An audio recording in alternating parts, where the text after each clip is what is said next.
how David and Jonathan made over $500,000 in just 8 months virtually wholesaling real estate. What is up, guys? Zach Ginn here, and welcome to the Bags to Riches podcast. And I'm excited to talk with David and Jonathan here about how they made over $500,000 in assignment fees. Not all talk. They showed up with the HUDs. They showed the proof. And what we're going to do is break down how they did it, and most importantly, how you can do the same exact thing. I don't want to hear any excuse that, oh, it's virtual. You know, it's easy for them. They're in person. They're literally doing this all virtual, and you can do the same exact thing. So, David, Jonathan, thank you so much for hopping on today. Yeah, absolutely. Thank you. We're excited, I always, I've never seen David before. I've seen Jonathan's face on Facebook so many times, commenting, supporting, and who knew he had a $500,000 plus business in only 8-9 months, virtually wholesaling, until he just sent me some HUDs like, hey, just thanks, right? And that's how we got connected. So, and then I learned, we got David in the shadows here helping everything out. So this is just so exciting, so awesome. You guys have great systems. I feel like the best value you can get today is for the virtual wholesalers out here. So without further ado, what is your guys' story in wholesaling real estate? Well, I'll start off. Well, we left our jobs back in 2021, and then we started to do life insurance sales. That was a monster in itself, and we eventually ran out of some money, so we needed a way to get some capital fast. And essentially, we ran into you on YouTube, and we jumped on Zillow and started off there. Yeah, basically we burned our boats because we didn't want to just keep working 9 to 5, get home at 5, and then, play some video games and then go to sleep and wake up at 9 o'clock again, go to work. So we were like, we got to change something, this can't be it. So we were looking at something. We looked at life insurance, that didn't work out. And then we looked at wholesaling, and we just dived all into it actually. And it paid off greatly, just consistency, building up a hard shell around you and just attacking every single day. That's what it really takes to be successful at anything, not just wholesaling. Dude, this is so exciting. So let's talk about that first wholesaling deal then, right? You said you hopped on Zillow. You got to give the people something here. Like, what did you do? How did you get that first wholesaling deal, and when was it? If you want to explain it, John. Okay, so this was on Zillow. It was a for sale by owner. We were actually working with my sister at the time. She was just scraping Zillow for good deals that could be potential great wholesale deals. And we were just looking for anything that made sense and the seller would accept the cash offer. So texted the seller. They said, yeah, I'll take it. The seller ended up wanting to move in 5 to 7 days or something like that, or a week. And he said, hey, we can close this deal ASAP.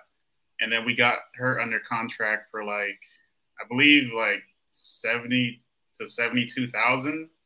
And then or it might have been 60 to 62,000. And then we ended up finding a cash buyer in that market for about 72,000. I think we only made 5,000 on that deal, maybe 3,000. I don't remember. Yeah, it was actually 3,000. Yeah. On that one.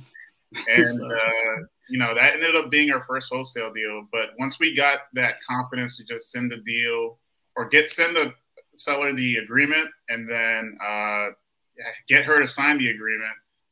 And then we had to find the buyer. So we actually just started posting it on Facebook, and we met some pretty great buyers in that area as well. And it was first deal was pretty smooth, but it did take a while to get that first deal, hitting it every single day. And then we finally found one. Trust me, the first deal is always an interesting one. How was this all virtual, this FSBO deal? Yeah, absolutely. It was all virtual. That's how we actually started. We started our first few deals virtual. We did it out in Texas. And then we were basically looking throughout the United States. Yeah. Yeah. Let's reverse back here, because you guys just, this is the thing. I just get a deal, virtual, whatever. First thing, we got to get the details here, because it's easy for me to say, oh, just, quick 25 grand deal, just boom, boom. So as a beginner, right? I gotta put myself in that shoes, right? You get the deal locked up, let's say, right? I think people know how to do that, right? Wholesaling.com. How do you find the buyer? How do you do the walkthrough? How do you follow up with the seller, though, your first deal, right? Because you're pretty much experts at this point, acquisitions people, all this. But like starting out, how did you get through those hurdles? It was tough. Learning to guide the seller through showings, and the seller saying, "Hey, are they your partners? Who are these people?" And just having to explain to her, you know, we work with a lot of partners in the area, and they need to come look at the house to see if it's a good fit. And then we had like 2 to 3 people come, and we ended up getting a buyer who said, "Hey, yeah, I'll take it, but actually, I'll take it for like 68,000 or something like that." And then we were like, "Okay, we got a buyer that wants to move forward." But finding that buyer, we had to post the deal on Facebook. We went on the Texas, you know, Facebook groups, and we just started posting. We have a deal. The ARV is this. It's this much below ARV, and this is the cash price that we're offering it for. And then we had a couple people reach out. Some people went to go look at it same day. Some people went to look at it the next day. But once that one person said yes, we were like, okay, let's send the assignment. How do we do that? I don't know. So we had to go find an assignment of contract online, and then we sent it over to her. She signed it. We found a title company. We just called around and say, "Hey, do you work with wholesale deals?" They said yes. Okay, we submitted it to them. And then it was a pretty smooth process. The title company took care of everything out there.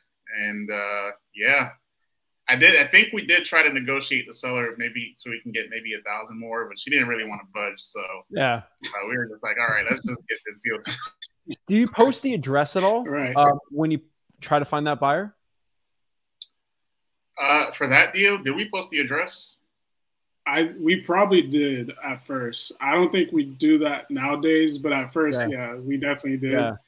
Not a great idea. There. You know, hey, yeah, you got the deal though, right? And that really showed that, hey, you can actually do this. And I think you did the process pretty smoothly there. So you made some money there, but obviously that's not how you ended up, right? So what were the next following deals and kind of building up that momentum like for you guys? Well, go ahead. The next deal, we actually got this one from PropStream. So but before you say that, I just want to say that the $3,000 deal we made, we didn't take a single penny from that. It all went, okay, maybe we took maybe 20 to 30%. We paid ourselves. Everything else went back into wholesaling. Beautiful. Pay for these systems. Because if we were going to just take $3,000 and put it in our own pockets, then, you know, it's kind of like you're not building a business. It's a hobby at that point. Yeah. So it was actually David's idea was just to say, hey, if we get paid, just pour it back into wholesaling. And then once we start making money, we can take that out later. But for now, we just need to build. And then, you can go on about the second deal. I just wanted to state that point. No, that's a good point. So yeah, the second deal, we got this one through PropStream. We had Mojo, so we were using that to dial out. We reached out to Zombie Properties here in Southwest Florida. So this one, the seller was older. His son passed away, so they actually built a business of rentals. And this guy was hard to work with, man. This was actually the smallest deal that we had last year, and it was the hardest deal to get through. How it always goes. Yeah. So initially we ran into him, and we got the deal under contract. Come to find out, he's actually working with the realtor. So he went around the realtor. And we essentially went out there to get the photos and found out that he's working with the realtor. So we didn't want to really work around the realtor as well. So nothing would fall back on us. So basically we reached out to the realtor and we worked it out. It was basically the same process. We had to find a buyer and everything like that. We thought it was a good deal initially. We thought the spread would be at least 10,000. but the way the house was, the previous renters, they filled up the toilets with cement. They ripped out the well system. So there was a lot happening there. And Jonathan, if you want to, it was a lot happening. And then once we got the seller under contract, we found out that there was a realtor involved. So we reached out to the realtor. We started working together, actually. Hey, let's just try to get a buyer. We were completely upfront with the realtor, saying, hey, we're just going to wholesale this. So we posted it on Facebook. Of course, we were posting the address at this time, but it just blew up. Like, I was getting hundreds and hundreds of messages. I was like, I can't keep up with this. So I had like 30, I would say about 30 people to come take a look at the house. And then I met this one guy who actually lives on the other coast. He came out and he said, hey, I'll take it. And then it wasn't, I'll take it, but I'll take it at this price. And it's like, it's not much of a fee for us at this price, but hey, we want to get this property sold and assigned. So yeah, we went through with it, and then everything was smooth until it was closing day. And then that's when the seller is like, hey, what is this on the HUD? $1,000. I'm not closing. So yeah, and then it was just a crazy thing. And then the buyer was like, no, you should get paid your $1,000. If you don't, I'm gonna sue this guy. It was just complete, absolute, debauchery at that point. So we ended up closing and just made $1,000, but it was a lot that went into it just for this deal, and it was pretty interesting. Oh my gosh! So you got a little bit of money from these deals, but like, all right, so you got that deal done. So it ended up closing. Yeah. Okay. You signed it, whatever. And then you go to the next couple deals. What were you investing to kind of ramp up the wholesaling operations? Really just on list online. So PropStream List and Mojo. So we were doing the calling ourselves. And like I said, we'll just reinvest back into the business to get more basically leads from Mojo. I mean, from PropStream. PropStream using Mojo. Yeah. So that was our main focus. And then our sister was still scraping Zillow. So okay. Yeah. And at this point, were those two deals, who's doing the acquisitions? I think everybody was. We were all just doing acquisitions. Yeah. Okay, you kind of all doing it together. All right. We were all just doing it together, trying to see if we can get a seller locked up. And then at that point, it was just racking up a list of for sale by owners and giving out those offers and seeing which one sticks. But one thing I could tell you we didn't do was just sit around and keep waiting for something to happen. We just went out there and kind of just made it happen. And that's how we got those deals. And I could remember the days we were waking up at 7 a.m., hitting the gym, and then getting home and just dialing for the rest of the day on Mojo. Grueling, but we did it. Until we started to hire cold callers, and they were doing the prospecting on that side. Yeah. When did you start doing that? Was it after the second deal, or do you do any more deals before that? So we did more deals before we started to hire cold callers. I think we did maybe 2 to 3 more deals. Okay. And how did you get those deals? Just to the PropStream lists? No. So the PropStream list wasn't really working that well. Oh, wow. We actually did those next few deals through Zillow as well. Wow. Yeah. Exactly. You guys see, I mean, why do you think I do the Zillow 4-sub calls all the time? It's like, because I'm just trying to get in your head. Like, I bet that gained so much great skills for you guys just to learn how to talk to sellers the right way. Yeah, exactly. Like, it's like half doing marketing, but like half like, wow, you're probably getting better. Did you see yourself getting better talking to sellers while you were doing it? Yeah, absolutely. We actually, I think the third deal was in the Pennsylvania area, right, David? Yeah. Pittsburgh. So, yeah. Okay. I remember that one, but you can talk about that one. I don't remember it too much, but go ahead. Yeah. I mean, that one, we basically just locked it up. Our sister, she found it on Zillow. We initially offered him 75. We locked it up, and then we sent out buyers. It was in decent shape. This seller, once again, he was older. He was ready to sell. And yeah, essentially we locked it up, started marketing it. And a lot of buyers told us it was a little bit too high. And then we found one buyer who was ready to go on it. So we had a solid offer. But it just didn't fit with what we locked it up at.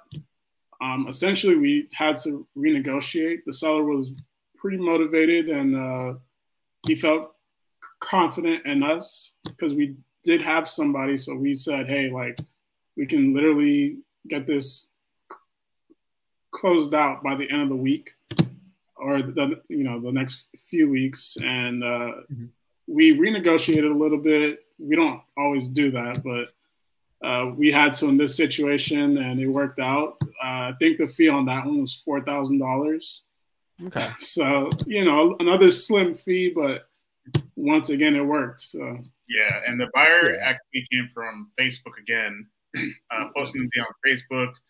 Had a couple people come look at it. Some say, hey, it's too high, but we met a flipper who said, hey, I'll take it, and he actually flipped the property.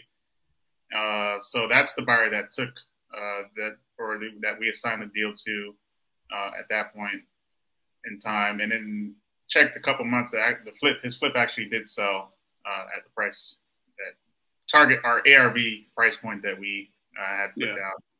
Wow, I can't stress this enough. Like, just the Zillow for sale by owners. Of course, they're smaller fees, but they're just sitting there. Like, they're there for anyone, and you just go from there. Then go to Facebook. It's cash right there. But here's the thing: like, you ain't gonna get too many deals just doing Zillow all day, right? Like, you got to start ramping it up. So you guys, I think you're seeing that, and you started kind of investing in the cold callers, right? Do a couple more deals. What happened when you started doing that? So when we hired a cold caller, it kind of completely changed everything, because the cold caller was the one reaching out to the sellers and just gauging to see if they wanted to sell, yes or no, and then get a couple more information and then pass it over to David and I. And then we would call the seller, hey, you spoke to my partner, I don't know, Ivy, and she said that you wanted to sell the property. I just wanted to get a little bit more information about this property. And then I'll go down the list. And then, okay, I'm going to get back to you maybe tomorrow. I'm going to call my partners and get an offer for you. And then we just started dealing with motivated sellers, or sellers who already indicated they want to move forward. It might not be at a MAO cash price, but they said that they want to sell. So we are actually talking to more motivated individuals. Oh, yeah. I mean, just increasing the volume. So from there, did you see your spread start getting bigger? I would say, yeah. It was definitely larger than the ones from Zillow. Yeah. I would say that we got those larger spreads, but we were still selling ourselves a little bit short because we were still, some rookies. But it worked out. I would say we were averaging about 5,000 to 6,000 per deal on the ones from PropStream. We had a few that were like 13,000 and so forth. But essentially that was our average, about 5,000 per deal. The thing about being a rookie, it's like I love basketball, like you look at any great basketball player, the rookie year is never going to be like their best year. Right. But if you can just keep going, it just goes up. Right. And like, I feel like that's how I was in wholesaling. My first year, obviously not the best, but like 2 year, I just build upon that. And that's one thing I see about you guys. It's not that you're like, oh my gosh, you made all this money in 2 months, right? No, it's like you consistently grinded and consistently showed up every single day. And most importantly, consistently gained skills.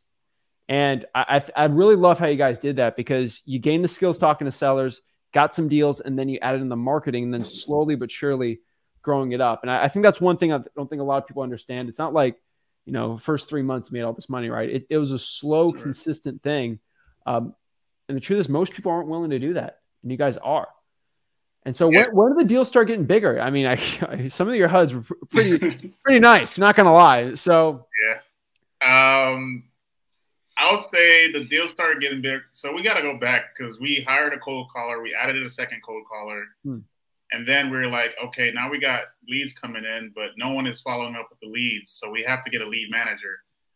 And we were just looking how we could scale. We've actually, the whole time we're doing this, we have your videos going on in the background 24/7. I'm not lying. Right.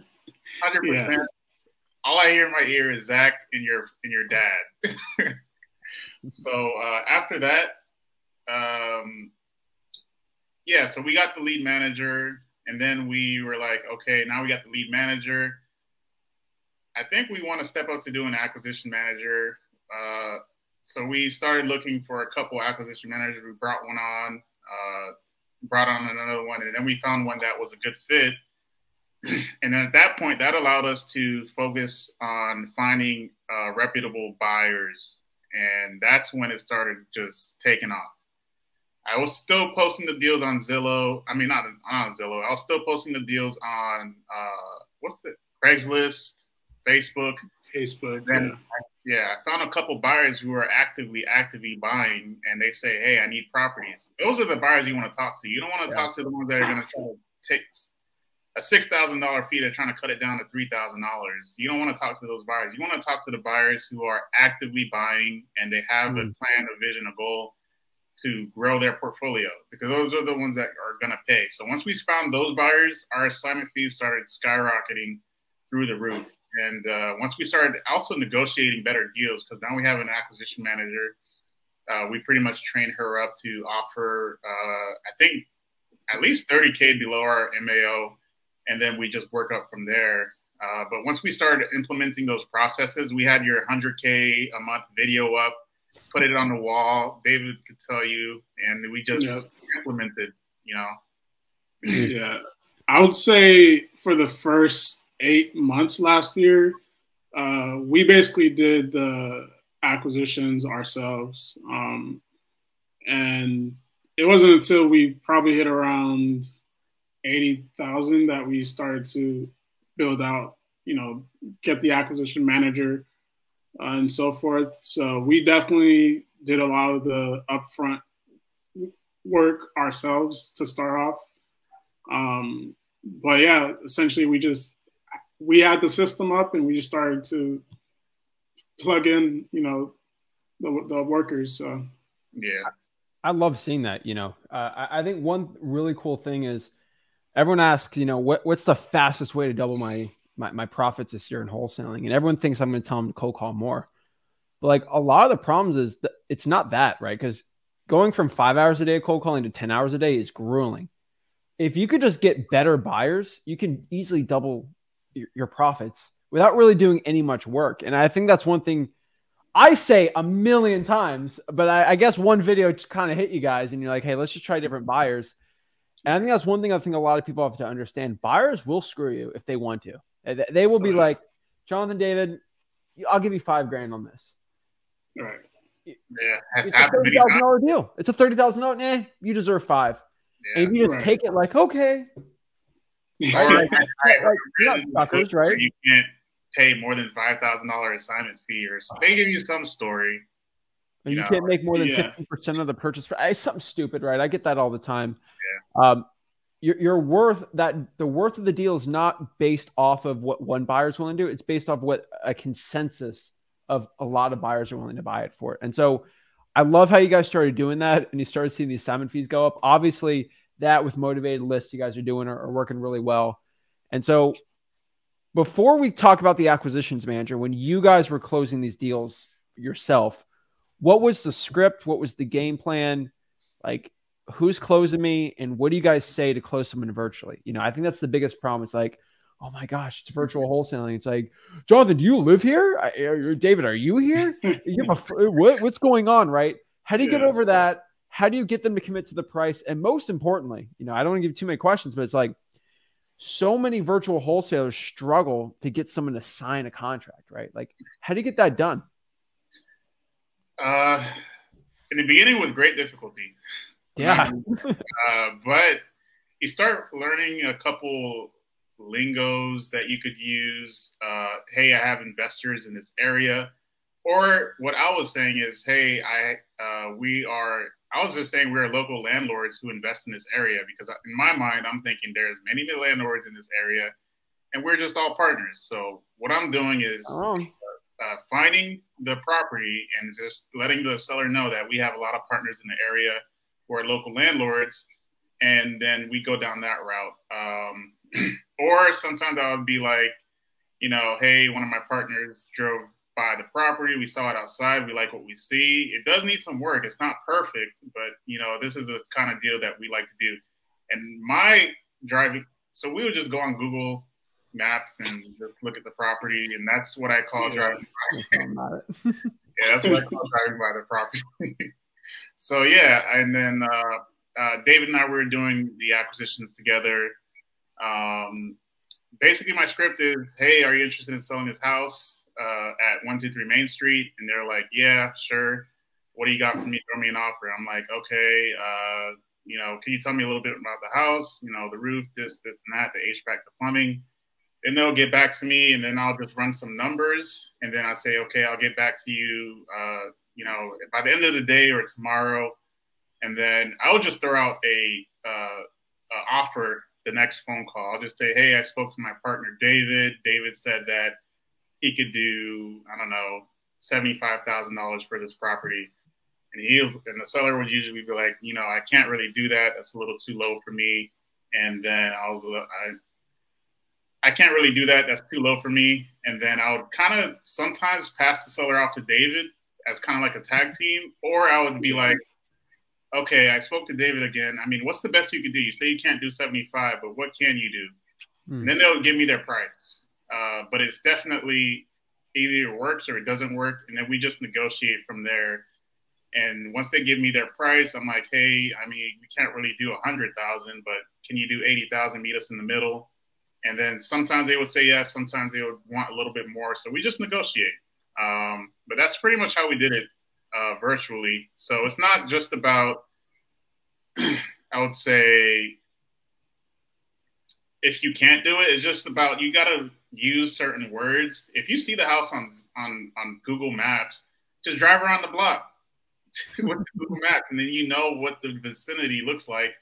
Hey, my partner drove by the property. He likes it. Let's move forward. So I got no problem with it. You know, the word partner can be used for anything, right? So like we're doing a video together, so we're technically partners, right? Like you can use that for anything, right? And it's such a great word, and language is so important when talking to sellers with psychology and stuff. It's powerful. And so let's say they say yes to the price. What's the process from there? Do you just send them a contract? Like what's kind of the language? Because I know how important language is in virtual wholesaling. So first of all, we don't call it contract. We call it agreement. Smart. Listen to me. You know, hey, we could do 80,000. We'll send you over the agreement, and we can get this started.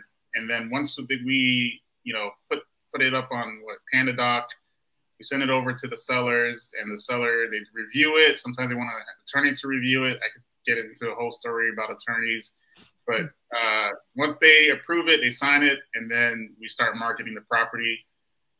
For the first couple of deals that we were doing virtually, we had to find someone who's going to take pictures of the property. So not having much money, we would offer the person taking the property, usually it's another wholesaler, will say, hey, we'll give you 5% of this deal for taking pictures, which is a lot. Yeah. It's a lot, but you got to do what you got to do when you're first starting off. I get it. So we did that a lot. And we were getting pictures, and actually the wholesalers, they were building great rapport with the sellers as well, which was making it trust us more. And then even the wholesaler would say, hey, I already have a buyer in this market. One point I want to say again is if you're doing virtual wholesaling, find other wholesalers in that market and connect with them, because they have the buyers as well. So once you bring a deal, you can check with them. Their buyers might not buy the deal, but they can have potential buyers for those deals. That's beautiful. And so they can bring them through. That's a good acquisition system. How often are you following up with the sellers and kind of telling them to, hey, I got a partner coming through? What's kind of your guys' process with that?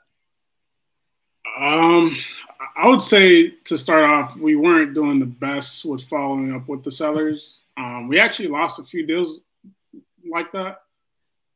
But once we learned that that's something that's very necessary, then we actually started to do it more often. But essentially, we'll market the property on Facebook, and we'll try to do the showings.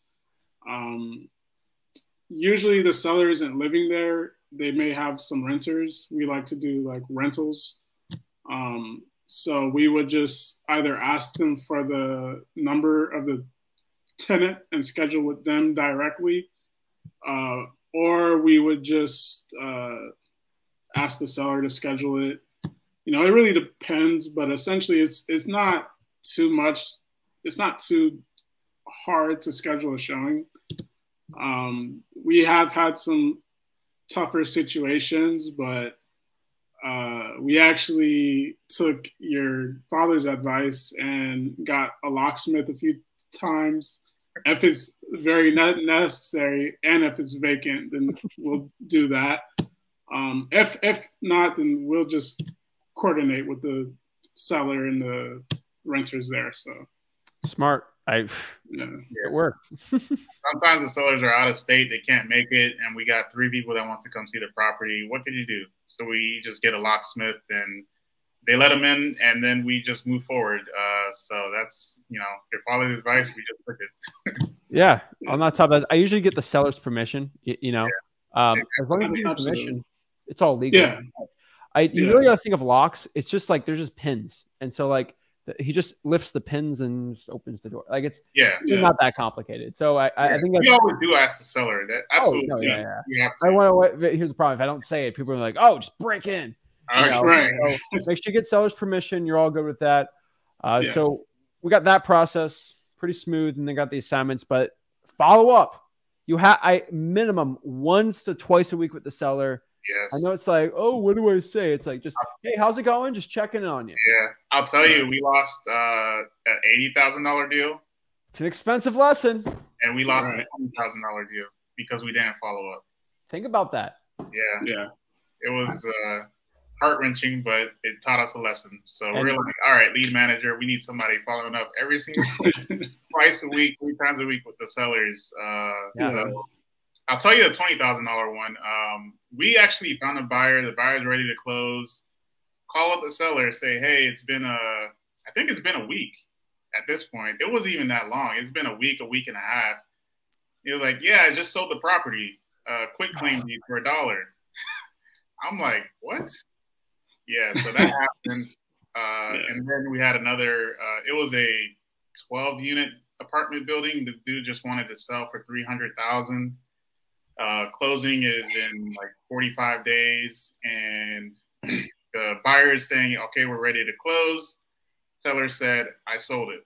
So, yeah. You know, it just, sometimes you follow up once a week, it's not even enough. Sometimes it's too much, right? Like, you can't, sometimes it just doesn't work, right? Yeah. And I think one thing you guys learned here is like, your journey's not perfect, but there is a path. It's like a stock chart, right? It's like this. But like if I looked at like a month, it's like, oh my gosh, this guy's chaotic. But if I showed 2 years ago to now, it's just like, right? Yeah. And I think that's something a lot of people have to understand about running a wholesaling operation. It's not like this or this. It's like this. But over time, it ends up doing well. And so I think that's one thing I think you guys have to understand, and everyone needs to understand. It's like, I never had a month where I made the same exact amount of money. It's always varying.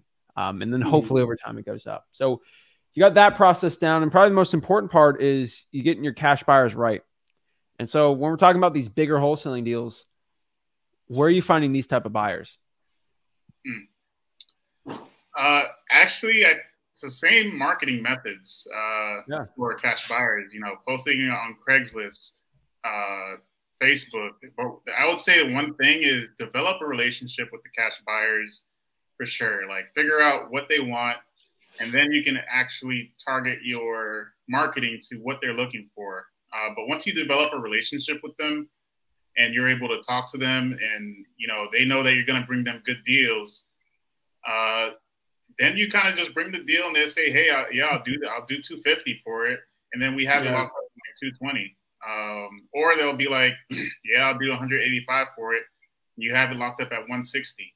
So it just starts falling together. But I would say you have to put in the work to find those cash buyers. They're not just going to come to you on Facebook. They're not all on Facebook. Like, post it on Craigslist, make connections, and just talk to people basically to find who's buying in that area. Another thing we do to find buyers is working with realtors. Realtors in the markets, they have the buyers ready to move forward. And then you offer the realtor, 3 to 5% buyer's fee, and they'll bring their buyers to see the property. And if they like it, they're going to move forward. And you know that the buyer is serious because he's working with the realtor, ready to close. We did a couple of deals like that, working with realtors. So that's one of our goals, is to increase the amount of realtors we connect with. And that's how we're finding our buyers. And then I found a buyer on Craigslist, actually. He called me. He was going to move forward on a deal. And actually, it fell apart because we didn't follow up with the seller. So that was 3 deals. But yeah, we met him on Craigslist, and now he's just one of our best buyers, I would say, in Pennsylvania market. And then we met a couple good buyers here in the Southwest Florida market. He bought a couple of our deals, and yeah, it just keeps going. You have to develop the relationship, maintain the relationship, and keep doing it that way. Wow. Yeah. I love it. So we're kind of going back on here, and then kind of the last part we got to talk about is the marketing side, right? Especially now this year, because you've had an amazing year. When you go into a market, I'm not trying to get where your best areas are, but like, you're doing some in Pennsylvania, Texas, wherever. How do you choose, like, hey, we're going to do this list and we're going to do this area in that list? Do you just kind of like randomly do it? Do you have it selected? Is there data? Like, how do you figure that out? If someone's looking to virtual wholesale, let's say out west, outside of your market, like what would you do? I would say, as far as the list that we chose, it was a little targeted. We like to reach out to landlords who live out of state and they don't own a lot of. So landlords who live out of state that do not own a lot of properties. The reason we like to do that is because more than likely, let's say they own a rental, 2 rentals, they don't live in that state, they're going to be more likely to sell that one because they're not big landlords. So they don't really like to manage those rentals. And I would say we've tried that list in markets that are just a little outside of the major markets, and it's worked the best. We've tried it in a major area, and it hasn't been the best. But other than that, I mean, I would say virtually that's one of the main lists that we've used. Yeah. Also, if you're looking to test the market, obviously you want to see what houses are selling at. You look at the market, you see what are selling, you check to see if there's any like ugly houses selling on Zillow, if any of them sold. And then what you could do is get a property under contract in that area, post it in these Facebook groups. If it pops off, that's a really good area to wholesaling. Yeah. So it's a trial and error. You're not going to find your main market that you want to focus on the first day. You got to keep trying markets. Like, even though we got our first deal in Corpus Christi, doesn't mean we kept doing deals in Corpus Christi. We ventured in other areas. Of course, we would still go back to that area. We are actually planning on it eventually, but you just got to keep testing to see what market works. Obviously, Florida is a hot market. Your hot markets, but if you're looking to be just a little bit outside of those hot markets, you really just have to test to see what's working. Yeah, exactly. I would say a strategy that we had as well was we went into the smaller markets just to build up the capital. Now we can actually be in these larger areas, especially if we're buying the list skip tracing them in these large competitive areas.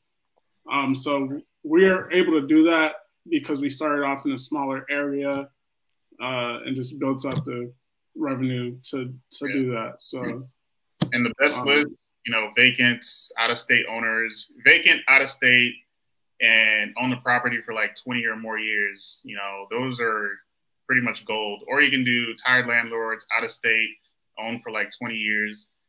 We did wholesale a property. The guy lives in like Arizona. He has a property way out in Pennsylvania he never goes to, or he doesn't really care about. So it wasn't really any kind of emotional attachment. And that's the kind of sellers that we like to work with. You know, they just out of state. They have nothing to do with the property. They have like, you know, 5 or fewer properties. They don't have a big portfolio or anything like that. And they're open to selling for a discount just so they can, you know, get out of that area. Yeah. Beautiful. That works really well. So let's kind of fast forward and talk about this year, right? $500,000, basically 8 months, some monster deals, awesome HUDs. What's the story? Like what's going on? Why was this year so well? What were you doing differently kind of this year than you were last year? You want to get into it, David? Okay, so I know a few systems we implemented. We started texting, mass texting, you know, launch control. That completely changed everything because now you're speaking to so many sellers, direct access communication. You don't have to call them or anything. And they respond. They say, yes, I want to sell, or, you know, whatever they say. Then you get them on the phone or you pass it over to our lead manager. The lead manager calls them, collects all the information. The lead manager passes over to the acquisition manager. The acquisition manager calls them, builds rapport. I tell them not to give the offer on the first call. And then the second call, they're making the offer.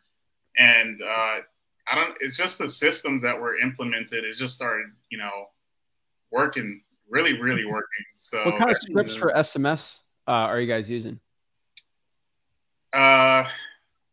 So we use the basic launch control ones, and then we just created a couple on ChatGPT. Yeah. And it works, right? It works. Oh, yeah. For yeah. Sure. We were diving into a couple of your ChatGPT videos. We were like, yeah, that makes sense.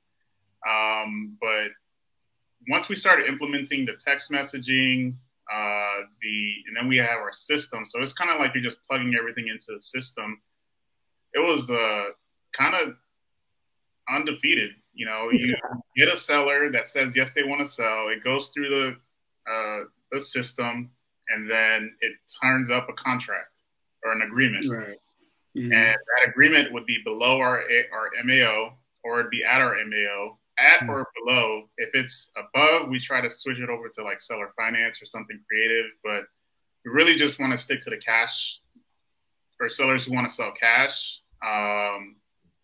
So that's my take on how we were able to scale so much. And we set the standard. You know, you can't just hire VAs and just expect them to do the work. You got to like lead from the front.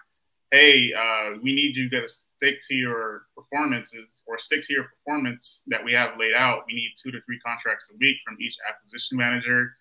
And we need you to follow up, you know, 50 contracts a week, not 50 contracts, 50 dials a week, 50 follow-ups, and then that will produce 2 to 3 contracts. So we just set the standard, lead from the front, and get them to, you know, perform. And that's getting us contracts to the point to where we had like, I don't know, 4, 5, 6 agreements, and we had just closing after closing after closing after closing. It was just going crazy. Dude, I'm telling you, when the SMSZach.com, it's powerful because a lot of people don't understand the cost that is associated with texting, right? You already did the most expensive part, which is skip tracing. You already have the phone numbers, right? And so it's like, it's not really costing any, I mean, it is costing more, but like the most expensive part is null and void. And then the other most important part about cold calling, expensive, is the VAs, right? You don't really need to have a bunch of VAs for a texting campaign. And so it's like the 2 biggest costs are basically eliminated. And then you add that on top of what you're doing. It's powerful stuff. And then you got ChatGPT, just basically you have your own employee who just writes ad copy all day. It's powerful. And so that's really cool. I'm glad you started doing that and started seeing results. I think some people do texting and it doesn't work, and some people do and it does work. You never know if it's going to work unless you try. And I think that's something you guys did, and it worked, because you've probably tried some things and failed, and you had this one and it worked, right? It's all about experimenting. And that I love that. And so do you think it's the texting and getting in front of more sellers that's leading to these big fees you're making, or is it just going to be more the buyer side? I would say it's a mix of both. Up until we had good quality buyers, our fees were low. So once we found them, and once we found those who were just looking to, basically grow out a portfolio, I think it changed everything the most. So, but as far as SMS, I mean, once we started on that, within the first 2 weeks, we basically locked somebody up and had it sold within a day. Beautiful. Because we had a buyer who's ready to move. So I love it, guys. I think your journey is so amazing. What is your goals for the rest of this year and for next year? We have one of the goals that we have laid out. Well, first we want to do at least $1 million this year in revenue, and I believe we'll get there. We're on pace. Just need to stay focused and ramp it up. Another one of our goals is to have a $200,000 a month. So that's what we are working on right now. And we, set goals and set to crush them too. So, we're not playing around with that. I can tell. And so you guys are doing very well. You're also, I don't think you talked about, you're doing some JV deals too, right? Yeah. So what's that process been like? Like, how much are you making off of it? Stuff like that. So people might want to run some JVs too.